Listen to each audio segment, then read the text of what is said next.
Convido o senhor conselheiro do Instituto do Bem, doutor Maurício Galvão.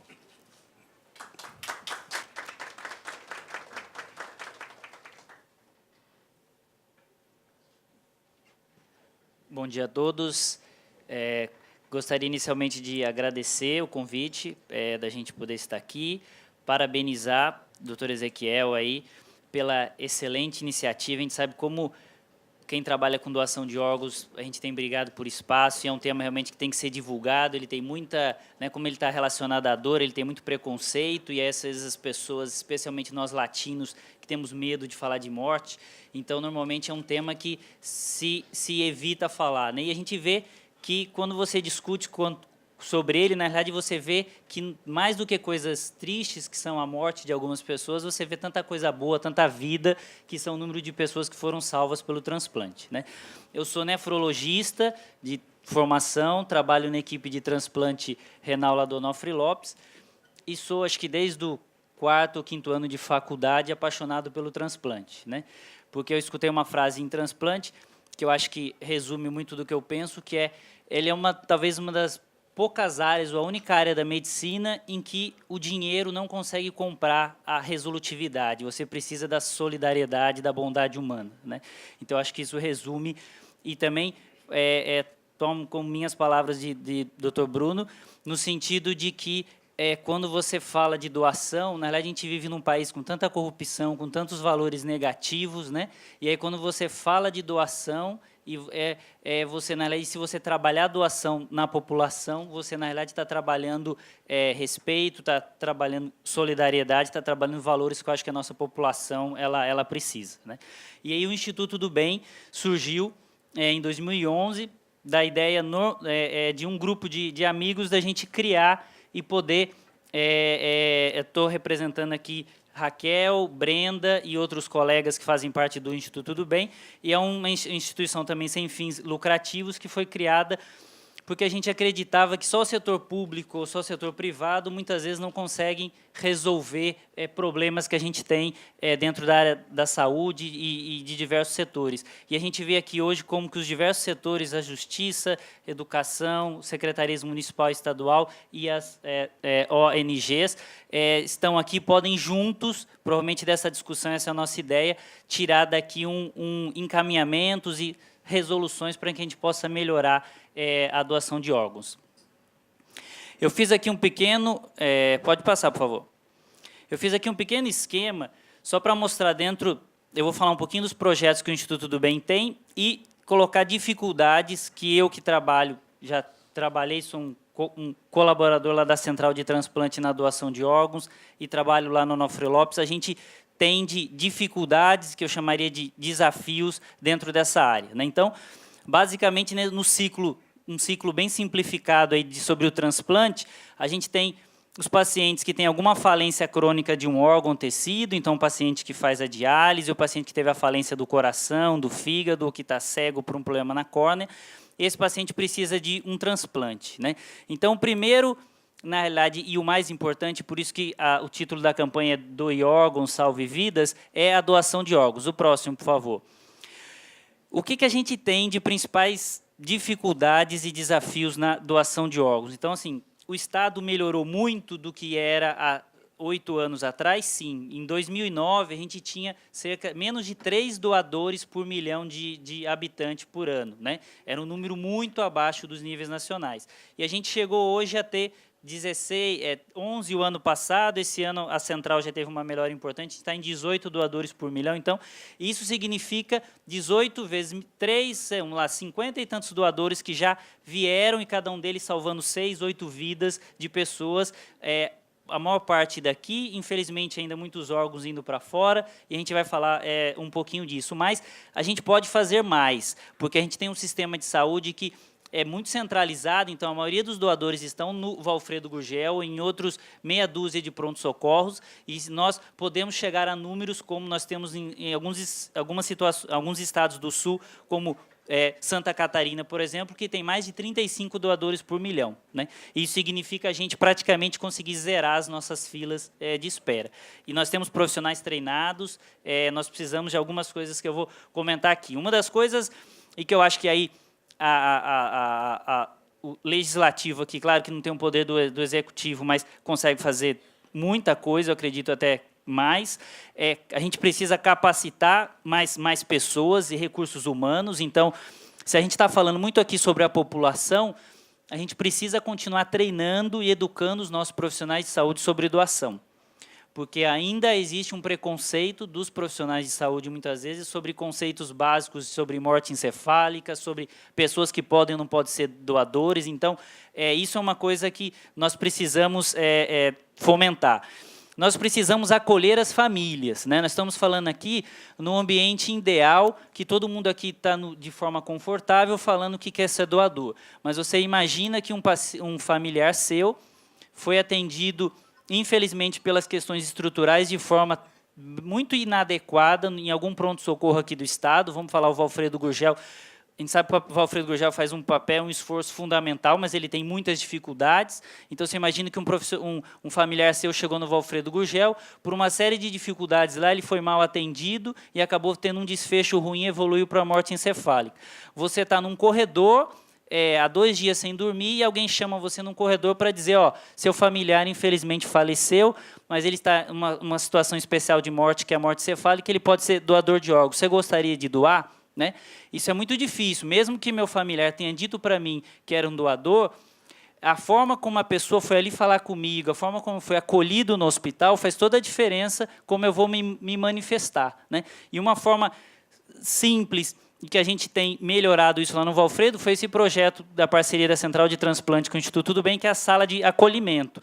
Então, basicamente, a gente criou uma estrutura lá no Valfredo, em que as famílias, não só dos doadores, mas de outros pacientes também, em situação de morte, elas são levadas para essa sala, que é uma sala basicamente com ar-condicionado, que tem sofá e que a família pode ali receber a má notícia, a notícia do óbito, e pode chorar, pode manifestar a sua tristeza. Né? A gente tem que lembrar que antes da gente pedir alguma coisa para as pessoas, a gente tem que oferecer carinho, a gente tem que oferecer conforto e acolhimento para essas pessoas. Então, essa é uma ideia que poderia ser divulgada para outros hospitais públicos, não só para doação de órgãos, mas para outros tipos de doentes terminais, e que ajudaria muito a aceitação da família com relação à doação.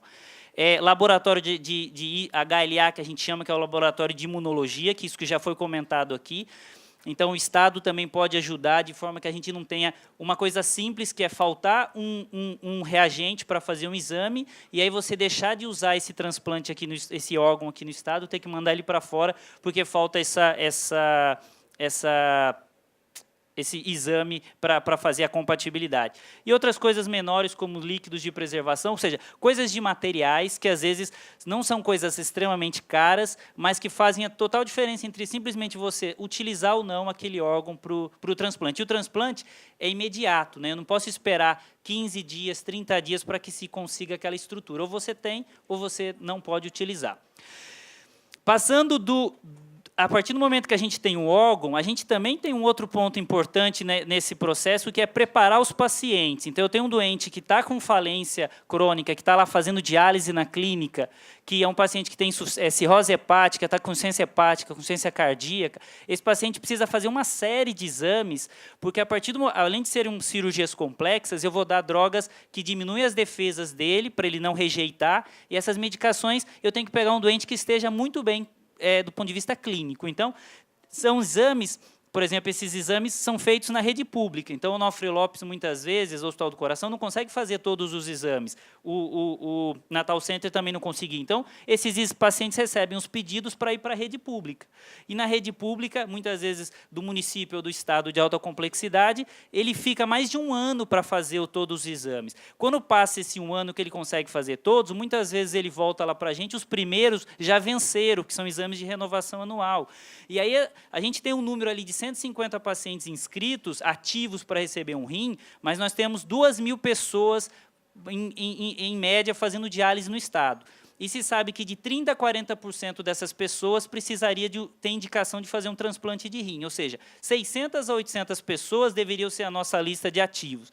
Nós só temos 150, porque o restante ou nem chegou a passar lá no Onofre Lopes ou no Hospital do Coração, ou passou e está sofrendo aí para preparar os exames para passar a concorrer realmente a um órgão. Então, isso é um ponto em que o Estado e o município poderia, a gente sabe que não tem exames para todo mundo, mas a gente teria que ver uma forma de viabilizar, de forma que os pacientes fizessem esses exames rápidos e pudessem estar prontos, preparados para eles receberem um órgão. Uma coisa que nós temos feito lá no Instituto do Bem, que são 2 projetos, o Pró-Transplante e o Criança Ativa, em que, em parceria com a Universidade de Potiguar, com a UNP, a gente tem ajudado o hospital transplantador, que é o Onofre Lopes, a preparar esses pacientes. Então, um paciente desse, ele precisa fazer exame, não só exames, ele precisa muitas vezes passar num dentista, por exemplo, porque se ele tiver cáries muito avançadas, ele não pode fazer o transplante, porque isso pode dar uma infecção grave. Então, às vezes é uma coisa simples, mas que se esse paciente ficar na fila esperando um dentista para fazer o tratamento, passa-se mais de ano e ele não faz. Então, através desse programa, os pacientes que não conseguem fazer isso no Onofre Lopes ou na UFRN, eles são redirecionados lá para o pró-transplante, e lá a gente tem conseguido viabilizar isso, né? O suporte social, pessoal, as crianças. A Rátimo também trabalha muito com criança, a gente sabe que criança ela precisa da família para fazer aquilo. Então, se vocês imaginarem que uma criança que faz diálise, que mora no interior, ela vem para cá 3 vezes na semana. Ela perde um dia inteiro, porque são as 4 horas da diálise, mais algumas horas para vir, mais algumas horas para voltar. Essa mãe ou esse pai, eles não trabalham, normalmente vivem de um amparo social do INSS, e mesmo assim não conseguem... Se eu peço para eles, em outros dias, além da diálise, também virem para fazer os exames, muitas vezes eles dizem, eu não tenho como, eu tenho que fazer alguma coisa na minha vida. E aí nós temos... Através desse projeto Criança Ativa, a gente tem conseguido viabilizar para que, no mesmo dia que a pessoa venha, ele faça todos os exames, ele tenha esse suporte, porque se a gente não pegar essas pessoas, colocar no colo e falar, vamos junto, a vida já deu tantos obstáculos para eles, que a maioria deles já disse, não, deixa quieto, a gente está aqui na diálise, infelizmente, muitos nem têm a opção da diálise, tem a questão de outros órgãos que eu não consigo substituir com uma máquina, como a insuficiência cardíaca ou insuficiência hepática, e esses pacientes acabam falecendo pelo meio do caminho. Próximo, por favor. Então, só para vocês terem uma ideia do pró-transplante, ele começou em 2013, nós já fizemos lá mais de 5.000 atendimentos, a gente consegue acompanhar cerca de 70% dos pacientes transplantados aqui do Estado, eles têm algum benefício lá no programa, e esse programa ele é mantido pelo Instituto do Bem, alguma doação que a gente tem, e pela Universidade de Potiguar, que mantém a estrutura e os profissionais. Então, a gente gostaria muito que a gente pudesse ter mais apoio a esse programa, porque a gente possa expandir isso no número de atendimentos. O próximo, por favor. O próximo. E, por fim, o segmento desse paciente, né? Nós também temos, na televisão, aparece até o momento em que o paciente sai do hospital, ganha uma nova vida e, muitas vezes, para por aí. Mas a vida desse paciente vai precisar de um acompanhamento para sempre, né? O transplante não é cura. Cura é quando eu faço um tratamento no paciente, ele não precisa mais passar no médico. Ele vai ter que tomar um remédio para não rejeitar aquele órgão e fazer exames para o resto da vida, e tem algumas complicações que precisam ser seguidas. Então, por exemplo, uma das medicações, por exemplo, que uma porcentagem pequena dos pacientes precisa quando faz um tipo de rejeição especial, é o rituximab, por exemplo. É uma medicação que a gente não consegue viabilizar pelo SUS. E aí esses pacientes ou conseguem de via judicial ou conseguem doação, às vezes, de algum paciente que foi solicitado uma dose X e não usou, mas muitos acabam não conseguindo, e às vezes você perde o órgão por causa disso. É uma medicação cara, mas se você vê dentro do volume de doentes, os que usam essa medicação, é uma quantidade muito pequena. Exames de infecções oportunistas. Por exemplo, a gente conseguiu também há alguns anos, o Instituto do Bem, junto com o convênio com o Onofre Lopes, fazer esse que a gente chama de diagnóstico do bem, que é um exame que chama, dá o diagnóstico de uma infecção por um vírus chamado citomegalovírus.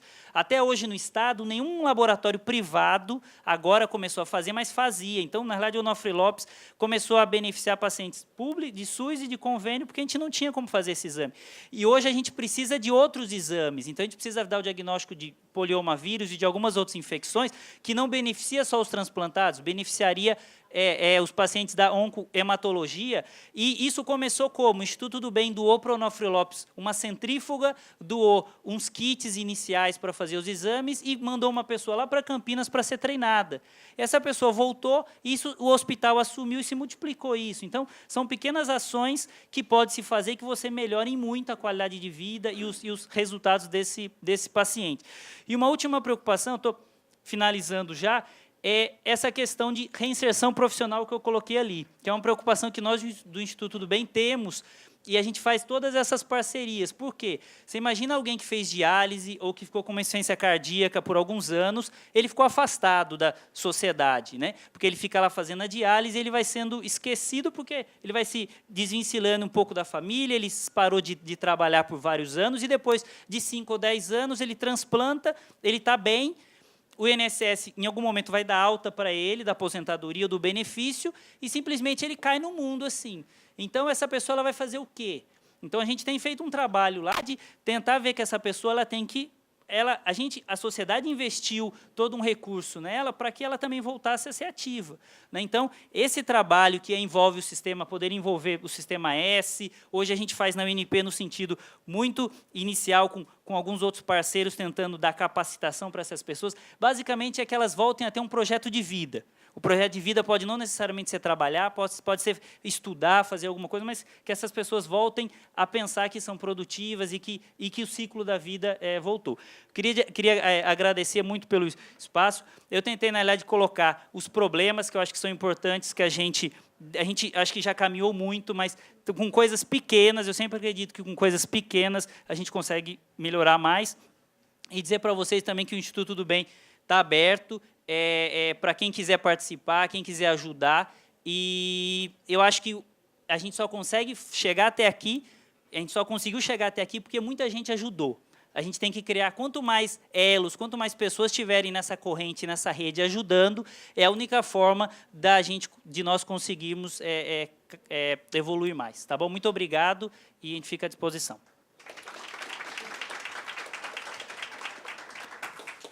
Essa presidência parabeniza o doutor Maurício Galvão, que esclarece aqui, inclusive, os gargalos que precisamos resolver para podermos efetivar com mais facilidade os transplantes, não só as doações, mas os transplantes.